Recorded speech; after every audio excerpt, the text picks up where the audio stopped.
Rabotai, vous entendez le son du chauffard. Dans 4 jours Rabotai, nous allons, Bezrat Hashem, accomplir la mitzvah de la Torah, d'écouter le son du chauffard. Alors en effet, on aurait pu penser que cette mitzvah s'accomplit juste en sonnant le chauffard, on aurait pu éventuellement passer un à un, faire la bracha, sonner le chauffard et puis Shana Tova. Non. L'essentiel de la mitzvah du chauffard est d'écouter le son du chauffard. Comme c'est mentionné dans la bracha, lishmoa kol shofar, entendre le son du chauffard.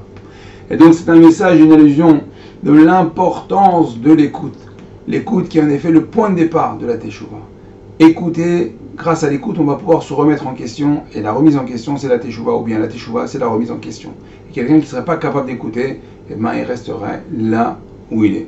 Un peu, vous savez, comme le fils dans le soir de la Gazat Pessah, le pire des 4 fils, vous savez c'est lequel? C'est pas le rachat, non, c'est celui qui ne se pose pas de questions. On voit, selon la catégorie, c'est le 4e. Pourquoi? Il ne se pose pas de questions, il n'y a rien qui bouge chez lui. Il ne veut pas entendre, il est bien comme il est. Il vit comme l'année dernière, comme il y a 2 ans, comme il y a 3 ans. Rabotai, nous, on n'est pas comme lui, on va écouter. Et nous dit le Rambam dans Ilchot Teshuvah, au chapitre 3, à l'Acha 4, il dit bien que le commandement de sonner le chauffard, c'est une mitzvah de la Torah. Et bien, il comporte tout de même une allusion. Il nous dit qu'on doit se réveiller, réveillez-vous les endormis, ceux qui dorment dans leur sommeil. Sortez de votre torpeur et scrutez vos actes. Pourquoi? Pour revenir vers Akadosh Baruch. Donc on voit que ce réveil passe automatiquement par l'écoute. On est obligé d'écouter. Alors c'est vrai qu'écouter, c'est pas facile. Écouter sincèrement avec ses oreilles, recevoir, accepter, c'est pas facile. Et ça, le Tana l'a déjà très bien compris dans les Pirkei Avot. En effet, il est écrit là-bas, lorsqu'on vient nous enseigner les 48 manières d'acquérir la Torah, la deuxième leçon est la Shmi'at Haozen. Shmi'at Haozen qui signifie l'écoute de l'oreille. Rabotai, mais l'écoute de l'oreille, bah oui, de toute façon, si j'écoute, c'est avec l'oreille, j'écoute pas ni avec le pied, ni avec les yeux. Pourquoi le Tana est obligé de mentionner l'oreille? C'est un peu redondant. Eh bien, détrompez-vous. Il y a des gens qui écoutent avec le nez. Lorsqu'on leur parle, ils font comme ça. Ils vous montrent le nez comme ça. Et ils parle toujours, tu m'intéresses. J'entends ce que tu dis, mais j'écoute pas, j'accepte pas. Comme il est écrit dans le Targum Onkelos, il traduit le mot lishmoa par Kabbalah. C'est-à-dire que cette chimia-là, cette écoute-là, c'est avant tout une Kabbalah, une acceptation. Il faut accepter.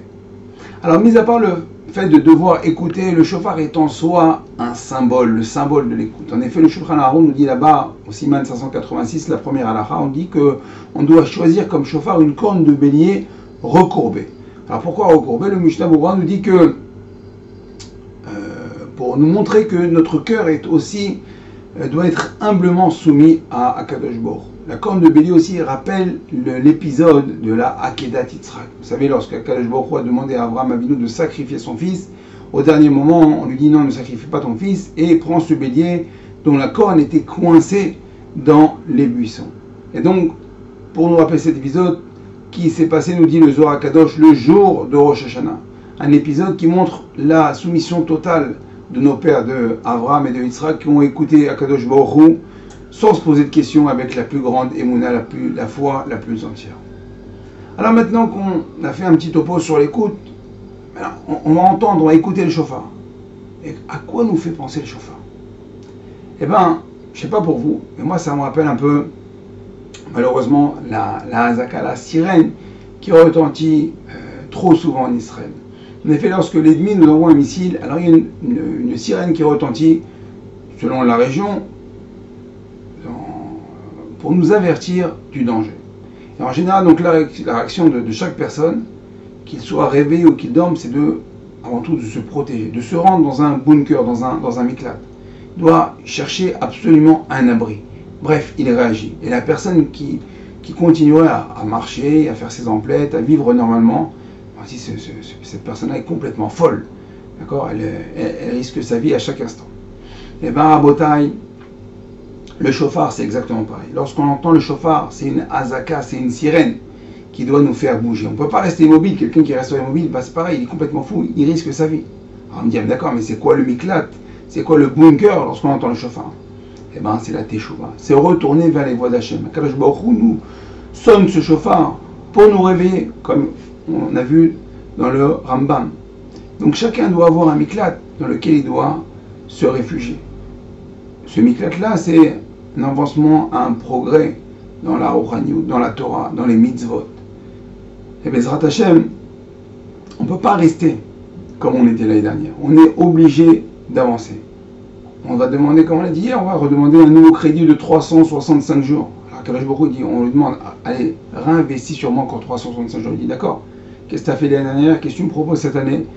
Si tu fais toujours les mêmes choses, il dit, ah, mais je ne vais pas réinvestir encore sur toi. Alors c'est pour ça que lorsqu'on entend le son du chauffard, on doit se bouger, on doit réagir, être réactif, et Bezrat Hashem, Kadosh Baruch Hu va voir ça, et va dire, bon, allez, cette année-là, on va encore le garder avec nous. C'est un bon, regarde, il est réveillé. Alors Bezrat Hashem, qu'on puisse se réveiller d'un vrai réveil, pas comme ça un peu les yeux collés, et pour être un vrai Ovdei Hashem. Et je vous propose aussi de ne pas rater et de télécharger la fiche sur les sons du chauffard qui donne encore les 10 raisons de Rav Saadia Gaon pour laquelle on sonne le son du chauffard et qui vous explique en détail le son de les explications de chaque son. Alors je vous dis bon travail et à très bientôt. Kol Tov.